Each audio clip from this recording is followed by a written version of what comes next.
Live from Los Angeles, this is Rabbi Era Sherman and Rabbi on the Sidelines, the podcast where we speak about the intersection of sports and faith. This morning, we are joined by one of my new heroes, one of my new friends, one of my new role models. We have met a lot of sports broadcasters over the year, working for ESPN and working for different networks. But this young man has a very compelling story, an inspiring story that we cannot wait to hear. We are so thrilled to be joined by Justin Borses, of the sports broadcaster of Moorpark College and a disability advocate. Justin, it's so great to meet you and to see you. Thanks for coming on the show. Hello, Rabbi. So great to be here. Happy to join. Absolutely. So we're going to talk about sports and faith, and then we're actually going to talk about the disability advocacy world and special needs, because that's how we were connected through an amazing organization called RespectAbility. If you have not heard about or seen RespectAbility, please check it out, and Justin's going to tell us a little more about that. But I want to begin talking about the two identities that you really carry, one newer than the other one. But first, a individual with special needs, born with cerebral palsy, but now forming an identity as a sports broadcaster. So let's start with the first piece and really, who is Justin Borses and your story? Go for it. So, my family considers us, they call us the miracle babies. I have a twin sister, Emily, and we were born 3 months premature. I was due in May and born in February 19th. And we were so small we could fit in one hand. So we were hooked up to machines and wires and all that stuff at birth. And, there's a funny story. My dad was on a golf course the day we were born, and my mother was cooking an egg in the kitchen. Okay. She was just at the house. But my dad had no cell service and wasn't told that, my mother was in labor.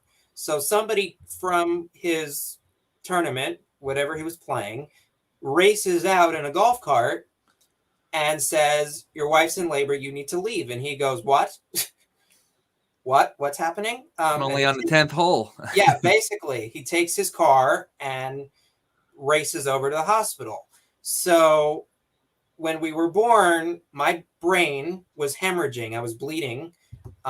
Which is what caused the CP. I have spots on my brain you can look at through scans that you could see that there's sort of this matter on my brain that you can tell that's what causes it. And my sister had a blood clot, and we were given a less than 5% chance to live. Wow. We both made it. Obviously, we're fine. My sister is also part of RespectAbility. In her own advocacy and in her own way. And then I joined as well first, actually. But CP was, not what any parent necessarily sits there and goes, now we have to deal with this. Okay. And we just sort of navigated it. We were in and out of hospitals the first couple of years dealing with stuff. My dad became a stay-at-home dad to take care of me and my sister.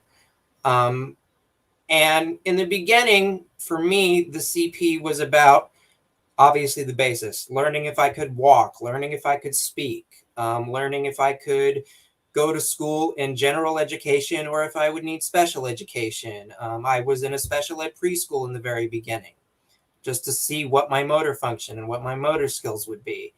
But, growing up, and I was very lucky to have parents who didn't treat me as if I had a disability, but understood how to speak to me in a way that I knew what my limitations might be, how I can modify certain things, and how I can work within my own body to figure things out. And very early on, that's how we navigated things. And I started to explore what kind of passions that I could actually pursue that could work with it. So where did the sports thing come in? Was it like in kindergarten when you loved the Dodgers or the Lakers, and then so pretty go much. for it. I mean, when I was really young, I wanted to be a composer and a conductor of an orchestra, and I sort of threw that out the window once I realized they told me I should probably conduct with my right hand, which is not my stronger one. And I went, okay, let's pivot. Let's find a new career choice. Sports for me, you know, obviously I grew up in LA, and the greatest broadcaster in the history of the world to me was Vince Scully. And Scully, you got it. There's nobody better. There's nobody who can top what he can do. And when I was little, I used to sit. I had an old GameCube, which doesn't exist anymore. It's out of order. Mm-hmm. And I used to play video games, and I used to mute the TV and call the games as if I was a broadcaster. And that's basically. Yeah, I did the same thing, but it was as if I was a rabbi giving sermons. So we went to the same path. Yes, similar methods, different outcomes. But the interesting thing was that's how I started to learn. You know, I didn't look up terminology. I didn't go to a computer and say, "What does this really mean?" I actually just started to watch more TV. Mm-hmm.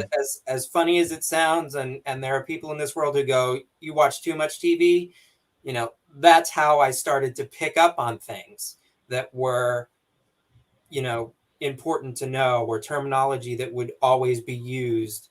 And I also understood. So hold on a second. The advice to children out there is watch more TV. Just want to make sure that's correct, right? Well, I'll let the parents decide. It didn't hurt me, but you know, of course, everybody parents differently. Right. You all get to choose. No. But you turned the sound off, and so right. as you were turning the sound off, right? Were you having other people listening to you? How do you know how do you know you're doing this right? First of all, I'm the loudest person in my home. We're all loud, but I am definitely the one that has the most projection in my voice. So my parents were always hearing me, whether it be from down the hall or whether it be just in the other room. They'd hear me and they go, "How do you know that stuff? I didn't tell you anything." And I'm like, "Well, I just watch TV, Dad. I just listen." But I also understood, even from a very young age, that I needed to find a career choice that I could physically do. You know, there were a lot of times, and my parents could tell this as well.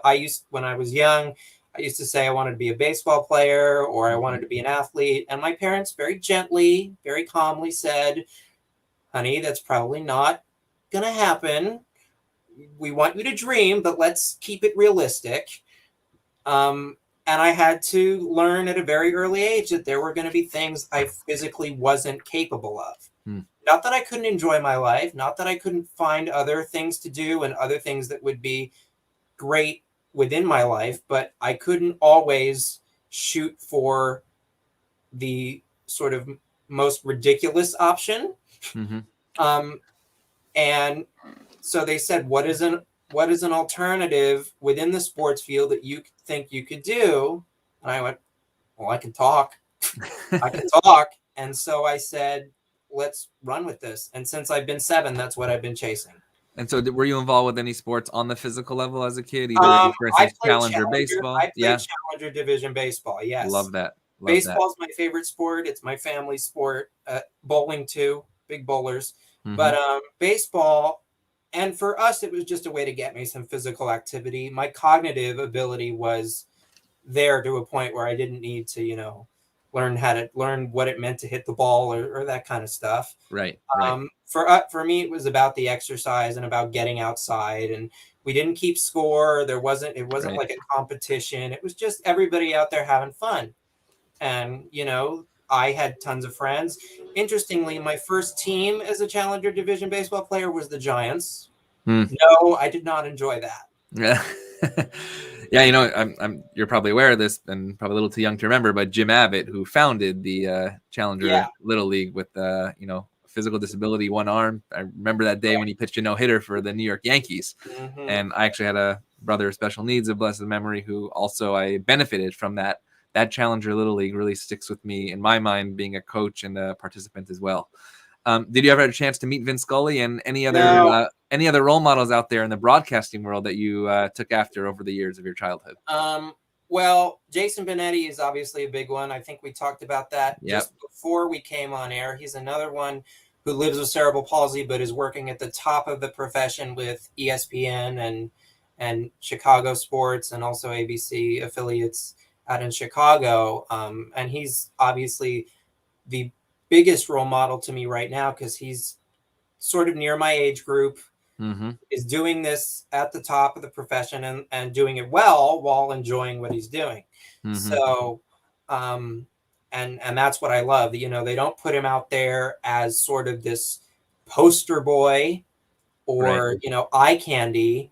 They really believe that he is good at what he does. He wants to do it for a living, and his resume speaks for what he's doing, not just because he's living with a disability and they want to put him on camera for Right. any sort of advocacy. Mm-hmm. And Mm-hmm. that's what I want for my career. I don't want to be put on some brochure, even Right. though it does serve a purpose.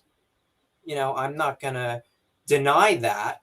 But what I'd rather have some goal in mind or a mission statement, which, you know, we'll get into respectability as well and what that means, because they have Absolutely. a mission statement too. But that's what I want, you know, some sort of forward thinking.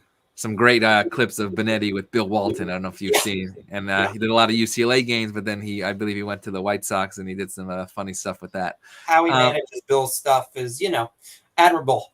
Yes, absolutely.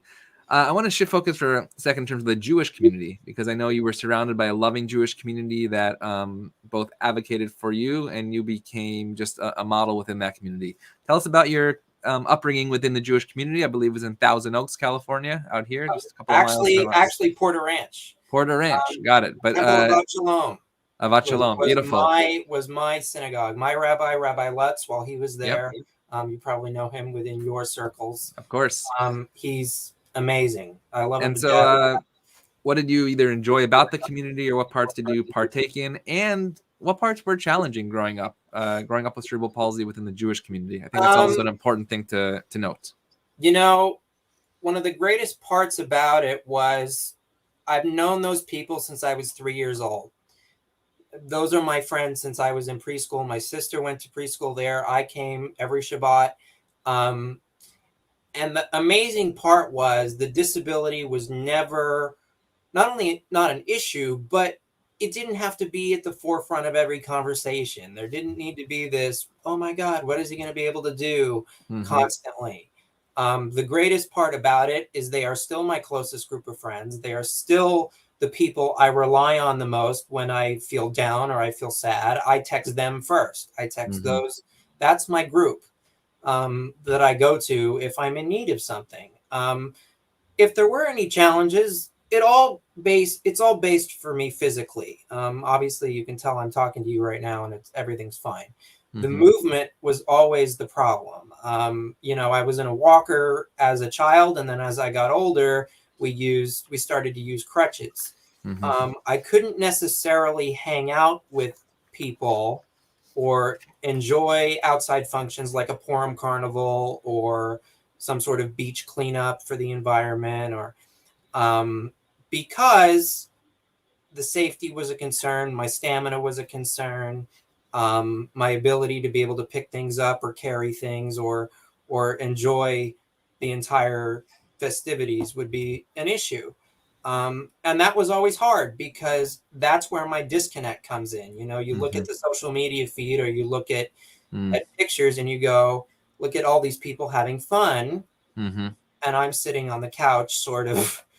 And I was always a homebody and I never really enjoyed it.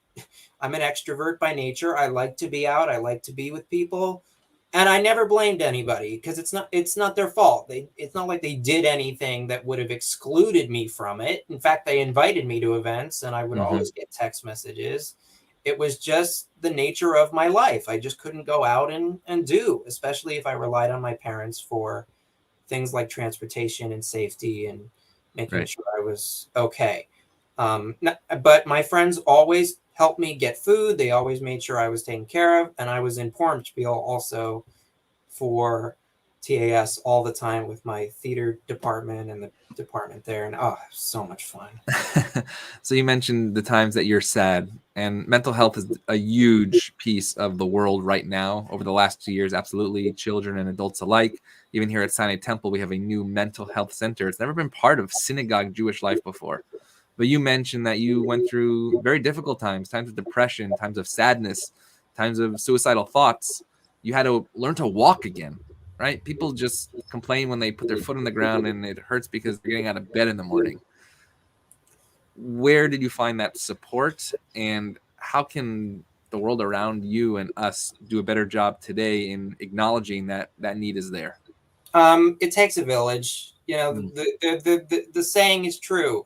It was never one person. It was never two people. It was 5, 6, 10, 15, 20. You Mm-hmm. know, over the course of 6 months, a year, rehab. You know, I had major surgery when I was 10. They cut me open and basically put me back together. My feet were sort of turned in like a penguin. I don't know if you can see my hand Mm-hmm. there. And they had to restructure it to a point where my legs were straight, so that my gait was different. So I was in cast for 6 months and they put Wow. pins in. They took them out mid-year. So I came to the hospital and they pulled them. You know, my dad sitting there with a lollipop in his mouth, trying to, not go pale. He's squeezing my hand. I'm screaming and pain. About as miserable physically. And then emotionally, the difficult part of it was the fact that I was home. Being Mm-hmm. in CAS at that point, I couldn't go to school. So, they hired a tutor privately through the school Wow. programs. And I was home for a year and, I didn't get to see my friends and I was sitting in the same place. So the biggest thing was I'm a big believer in therapy. Mm-hmm. So I know everybody's got a different thing that they might want. Some might want yoga, some might want other forms of exercise, some will just go to a friend. But for me, therapy and in some ways medication really helped. I had the therapist on speed dial. I had my friends on speed dial. I had appointments every week. And then, more recently, as I've gotten older, we switched to anxiety medication, and that helps me too. It just keeps me at an even keel. Mm-hmm. Um, but really, my dad will give me the biggest kick in the butt and go, get off your tiny hiney and go Mm-hmm. do what you got to do. And I sat in bed one day and I went, you got to stop playing victim and start sort of just taking control and busting your butt and you'll be fine. Mm. I'm very lucky that my grandfather, who will be watching this later or is watching this now, um, is actually a licensed psychiatrist. So Oh mental wow. health is a big part of my family history. We have history Mm-hmm. of mental health problems. So he was the first one to drive in from Palm Springs as a retiree and as the emergency contact, sort of, okay, he needs help. I'm packing and leaving now with grandma. But yeah, so therapy is a big key for me. Um, Yeah, I mean, the second time you actually have said this, though, it's a lot of you, right? Like you said, I'm not going to play the victim. it It all takes comes a back to village. Yeah, no, which is it's a your strength is admirable and just an unbelievable inspiration to others as well. So we spoke about your journey having cerebral palsy from birth. We spoke a little bit about the sports journey that we're going to get back to. But now, when did you realize that you can be a disability advocate? RespectAbility is a fairly new organization, specifically here in the West Coast. We've been very grateful at Sinai Temple to partner with them, specifically for high holidays and our captioning during our 2 years of streaming now. When did you realize that, you know what? I'm a sports broadcaster, but I can bring the identity of having a disability to the world for so many others who don't have a voice like me? How did that so journey come about? so Rabbi Lutz, who I just spoke about briefly before, sent me a message out of the blue. He said, "Hey, I think this organization would be really good for you." One of his mutual students, Alex Howard, who's also a member of RespectAbility, was a part of it, and he thought that I would be a perfect candidate. And so I decided, hey, why don't I apply? Why don't I email these people and see what they're about? And I always wanted to do that, but have it come about in the right way. I spoke about the fact that I didn't want to always be the person out front in the Mm-hmm. brochure or sort of there as some sort of tokenism. And what's great about respectability is that there's actually a mission statement and there's Mm-hmm. actually a goal that we're trying to achieve. It's more than just tell your story and hope it resonates with people. They're working on legislation at Capitol Hill to get us more funding and to get us more physical accessibility. They're working on mental health advocacy. and other forms of that kind of stuff. So when I got the email and I went to them, they said, we need more people in the sports field. We need more people, because primarily the people they have right now are in the entertainment side of the media. And we would love to have you. And I got in contact with Jake, who you and I have been corresponding with. And he said, let's do it. And from then on, I said, this is what I want, because I'm not the only one anymore. I'm not the only one being the voice. There's a group. I'm not the only one sitting at the table going, this is what I want. This is what we need. How do we get it? Because for years, my dad and I were the only ones in the room screaming at the top of our lungs going, we need these accommodations. We need this funding. We need this equipment. We need, and it drove us nuts that, not that there weren't other people involved, because we knew there could be, but that we were always the ones at the top of the ticket. And it was nice to finally have a group that I can go to and be like, let's work on this. Let's do this. And you can share your stories and you can share your common struggles and that kind of thing, because there's always commonality. Absolutely. Actually, and they're my friends. You know, I text them, I talk to them, we're chatting constantly. How was Hanukkah? How was Thanksgiving? So it's a new group of friends. It's a new network, which is amazing. I want to give a shout out to Matan Koch, who I don't know his exact title out in Los Angeles, but he basically is RespectAbility out here in Los Angeles, a good friend of mine, all the way back from my times at the Jewish Theological Seminary of America, and just so grateful for what he's brought to our community, the Los Angeles Jewish community, and the larger country as well. Faith in sports. You know, I have people on this show like major broadcasters, Jay Billis, Dan Shulman, Seth Greenberg, Andy Katz, the whole crew of college basketball. And I ask about their faith journeys, and it's fascinating because behind what you see on TV are major faith stories, right? And here you just told your story about growing up in Havat Shalom and Rabbi Lutz. And thank you. Matan is the VP Workforce Leadership and Faith Programs. Thanks, Jake. And that's the faith piece. And then the sports piece, which we'll get back to in a second, about how you got to be a broadcaster at Moorpark. But do these worlds for you ever intersect? Or the question that I ask everybody on the show, is there an intersection of sports and faith that you have seen? There is, but to me, it doesn't come from scripture or the traditional sense of reading that kind of stuff. It comes from an inner belief that you can do something, and then the faith to take a leap and go, can take a nosedive if you have to, but give it a whirl and see how it goes. And faith in your colleagues, faith in your crew. Nice. I mean, we have to remember that, I'm the face in front of the camera, but there's 15, 20, 30 people behind the camera that are making you look good. That you're relying on to be that source. So faith for me has always been more about community. To me, it's less about the nuts and bolts of what a scripture might say, whether it's Jewish, Christian, Buddhist, whatever, and more about the fact that, again, I'm with the people I've been with since I was 3 years old. We're celebrating the holidays together. I've sung in choirs for years. I'm currently a member of the choir at TRZ. Oh, no way. Rabbi Sella, the best. Yeah. Oh, I love Rabbi Sella. He's great. He's hilarious, too. That's awesome. But, my grandparents were a part of the choir there for 30 years. Wow. And I finally said, I like to sing. Why not? And that's been the bulk of the faith for the last few years, is going back to services, because, again, like I said, it was hard for me to do the beach cleanup or the outreach. Can I immerse myself in services, not from a scripture side, but a spiritual side, from the side of singing and from the side of feeling something. And I went back and I said, let me join the choir. And I've been with, again, since my grandparents have been there for 30 years.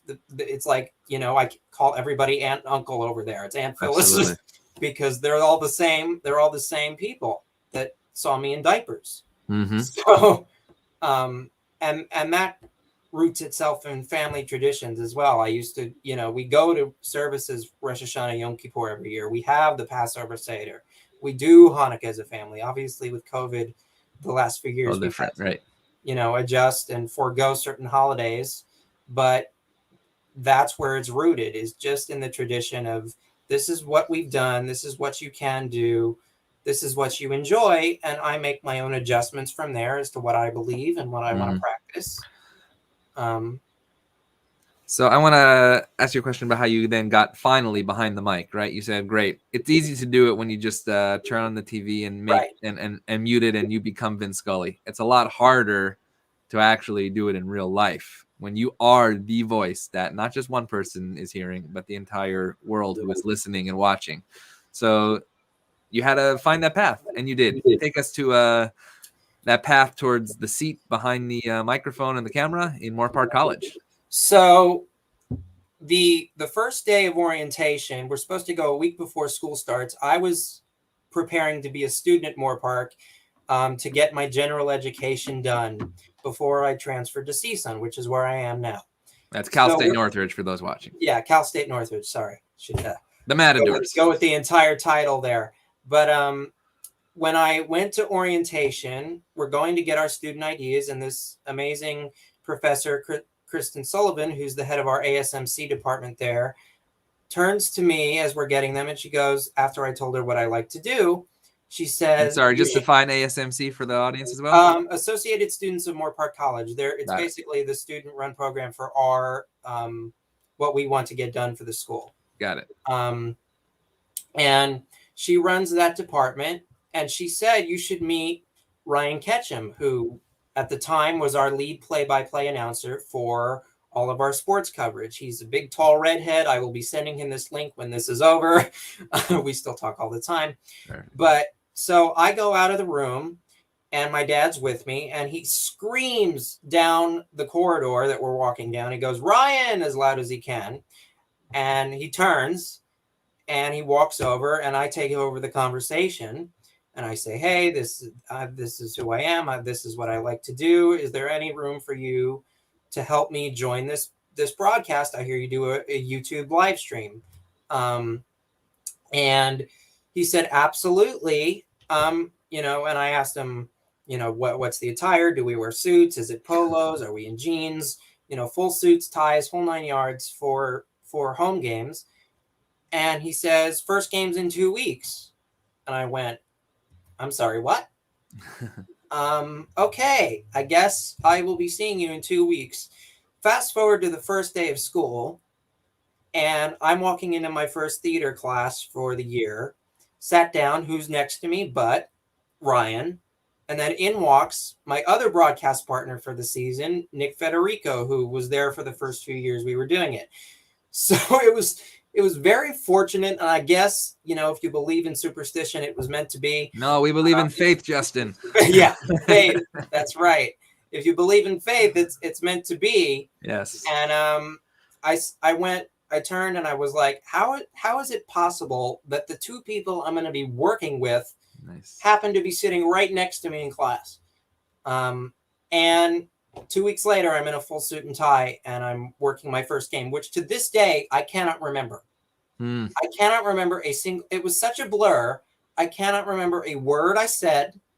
I can't remember what I was looking at, what I studied, because I was so nervous. Of course, you're always so nervous the first time. I still am. I still get the butterflies, but that means you love what you do. Yeah. If you don't get the butterflies, walk away, because it's just it's not worth sticking around.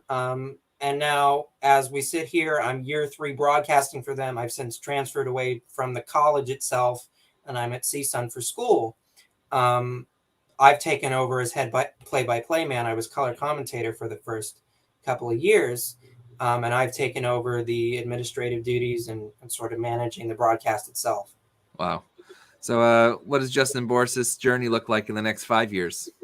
Next 5 years? Well, I would like to have graduated college by that point, Beautiful. obviously, and I think my parents would agree. Um, and I would also want to at least have some sort of starter job in the actual field itself. I'm not asking for some sort of play-by-play gig for Sunday Night Football, although if that happens, amazing. Monday night. Sunday we'll Monday leave nights, alone. yeah. Sunday, Al Michaels has got to be there till he Yeah. decides he wants to hang it up. But it's to get that starter job somewhere, and every one of my friends is in that same position, whether it's Absolutely. reporting, whether it's a reporting gig in some hole in the wall in Texas, or you're, it's hard to get the first job out of LA because LA is such a competitive market that rarely do you get that first gig in the place you're actually trying to look for. But at the moment, it's about building the resume. I also do high school football and high school sports for Conejo TV, which is a Simi Valley affiliate. We run all the sports for Ventura County out there as well. So catch our games on Friday nights for football and various games throughout the week. It's actually amazing because with the advent of technology, there's so many more avenues for broadcasting. Like you would never have Conejo TV, I don't know, 7 years ago, right? Like, and again, it's all student run, high school interns, and they've kept some of the college students on. They've kept me on to sort of head that as well, and to teach and to learn. And since you have, go ahead. No, go ahead. Sorry. Since you have connected with Respectability and sort of combining these worlds of faith and sports and disability, have you seen any changes or any more feeling of inclusion since you began telling your story on a larger level? Not only that, but there was a change in myself as to how I chose to look on camera. For the first year or so of our broadcast, I didn't want to be in the wheelchair, and it had nothing to do with the shame of the disability or anything like that. I was never ashamed of it. It was the fact that I wanted the work to speak first. And I felt that by sitting in the chair, there was going to be this eyeball on the chair. And then you're going to get questions in our YouTube chat, and you're going to get questions on campus. Why is he in a chair? I'm like, I did that out of respect for my colleagues too. I wanted the fact that we were studying together and the fact that we were getting paperwork to speak for the fact that we were going to showcase this on camera. But as recently as this year, I said to myself, after joining Respectability and talking with people, I'm like, it's too much work for me to transfer in and out of chairs all the time. I get tired very easily. Nobody's really gonna make a big deal about this at this point. You know what? They've seen me for 2 years. I've talked about it on and off on air, sort of making subtle comments here and there if they apply to something we're talking about. I'm just going to sit in the chair. And, for the first game this year, I was just so much more comfortable. It just felt like I wasn't tight. I'm always nervous, which makes me tight and stuff like that. And I always struggled at looking at the camera. That was something that I'm still working on because it's not another human being. I'm very good with the face-to-face contact. When you're staring in front of a black screen and you're sitting there and it's not giving you any sort of reaction, right? As if, as I'm talking to you right now, you're giving me something. You're smiling, you're nodding. There's something going on. You're staring into a void of hopefully 1,000 people, if that's the most we've gotten on the broadcast this year, and you have no idea what they're thinking, right, while you're talking. So I'm working on being comfortable looking into a camera with nothing coming back at me. Right. But I think what you're saying also is that you're becoming more comfortable within yourself. You said physically, right? But also I'm going to be a rabbi for a moment because this week we read the portion of Joseph, and Joseph, when he sees his brothers and gets the reunification, he looks very different. And he says twice, he says it in Hebrew, Ani Yosef, I'm Joseph. And then he says in Hebrew, actually, Gushu Eli, come close to me, approach me. And then he says it again, I'm your brother Joseph. And it reminds me like your story, right? Like I am who I'm going to be. Right. I don't have to sit somewhere different in order to make you acknowledge that I have to be like you. That is beautiful. And the greatest moment in my Jewish life was my bar mitzvah. And again, less to do with the actual service and more to do with the fact that all my friends were there. I had like 70 people at my party, and it was the greatest day of my life. I had a smile from ear to ear. Obviously, I was in the walker at the time, Rabbi and Cantor Rohr at the time. She was the cantor there. I also had Cantor Patty Linsky, who is now an emeritus at TAS. But they made sure everything was accommodating. I was up on the bima with my sister, and we were just hanging out. And I got to carry the Torah around the whole sanctuary in the wheelchair. And we have to remind ourselves that modification is okay. Yes. That we don't have to always do. We do to the best of our ability within the parameters we set, not within what somebody else decides they think they can do for you, or not within even something that's a bit too far out of your control. We have to decide what we can handle. And that's been the biggest thing, is decide what you can handle and decide what you're able to accomplish. Wow. I love that. Amazing. I want to close with actually you teaching us something, right? So now you're a bit of everything, right? I said you're a disability advocate, you're a man of faith, and you are a budding sports broadcaster. What's the message to us, right? As all three, as those individuals, it's been a rough 2 years. We all know that in this world. It's still going on. It's still going on, and we don't know what will come next. But give us a message of hope, Justin, of how we can get through the day and make tomorrow better than today. The best message I've received from every person I've talked to and every therapist in America is you can only control what you can control. Make sure that the greatest message of hope I can send is that make sure that what you're doing is not only what you want, but it's something within the parameters, like I just said, something within the parameters of what you can do and what you can control. Don't set a goal that you think is too far-fetched for your own mind. Right. Only set the goals that you know you are willing to accomplish and that you know that you think you can handle. And of course, ask for help along the way. You can't do anything alone. That's important. There's a network of people from all walks of life that I have that I've asked for help from. Don't be afraid to ask for help. I mean, that's another big one. Absolutely. Make sure that you have somebody, anybody, could be one person, could be 5 people, because I haven't gotten to this point without connections like this now with you, connections within the Moorpark community, and faith and respectability that has gotten me to this point. So love it. Justin, this is the first time that we are meeting, but I know it's not going to be the last. I hope that you actually can come to Sinai Temple to speak to our community, to our schools, to our children who would love to hear your story. You know, behind me, there's a book. It's called Jewish Sports Legends, and it's filled with wonderful Hall of Fame athletes who some are very famous and some are not as famous. But if there's somebody that I need to add into that book today, I know it's you, Justin Borses. You inspire us, and we really, really look forward to your journey ahead, and we want to be on that journey with you. We're so grateful to Justin Borses, Moorpark sports broadcaster of all different types of sports, Conejo TV, as we just heard, a disability advocate for respectability, and as we like to say on Rabbi on the Sidelines, simply a mensch, a wonderful person. It's good to have you, Justin, and we look forward to seeing you soon. Have a wonderful day. Thank you, everybody. Yeah.